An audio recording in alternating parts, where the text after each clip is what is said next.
હા બોલ હા આ બેઠા નવરા જેવા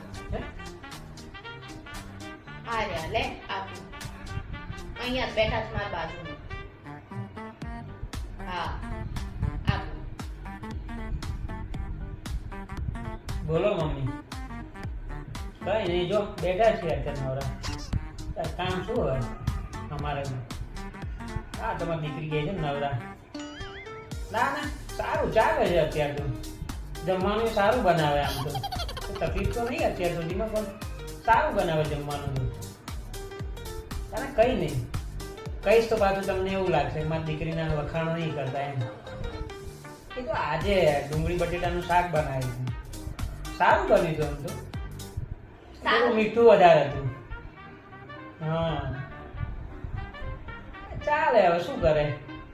ના બનાવે તો વધારે બનાવી દે, ના બનાવે તો ભૂખે બેસવું પડે, એવું થાય ને ઘણી વખત.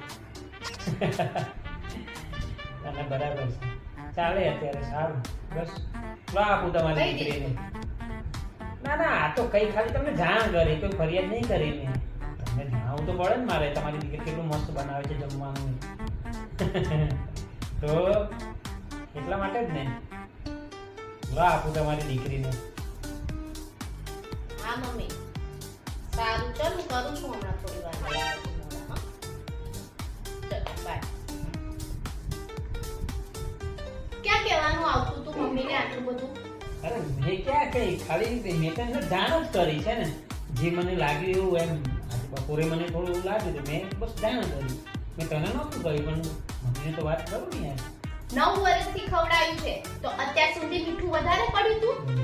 હા, એટલું બધું કઈ પડ્યું નથી, પણ આ તો મને જ લાગ્યું આજે થોડું જાણ કરી એમ, એટલા માટે કીધું. નહીં તો બીજું કઈ એવું મારો કોઈ ઈરાદો નથી ફરિયાદ કરવાનો એમ.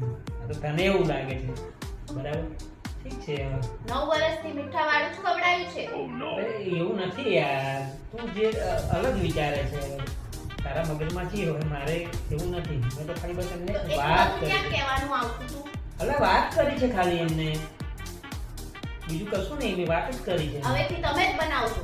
હું બી જોઉં છું કેવું મીઠું પડે છે તમારા. મને તો આવડતું નહીં એટલે હું નહીં બનાવી શકું, કારણ કે કઈ નહીં, તો થોડું થોડું તો ચાલે કરે. મીઠું વધારે ખાઈ લઈશું, સમજ ને યાર.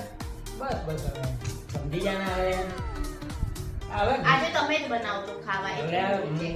વાંધો નહીં, મીઠું મરચું પણ વધારે છે તો હું ચલાવી લઈશ, કોઈ વાંધો નહીં એમાં.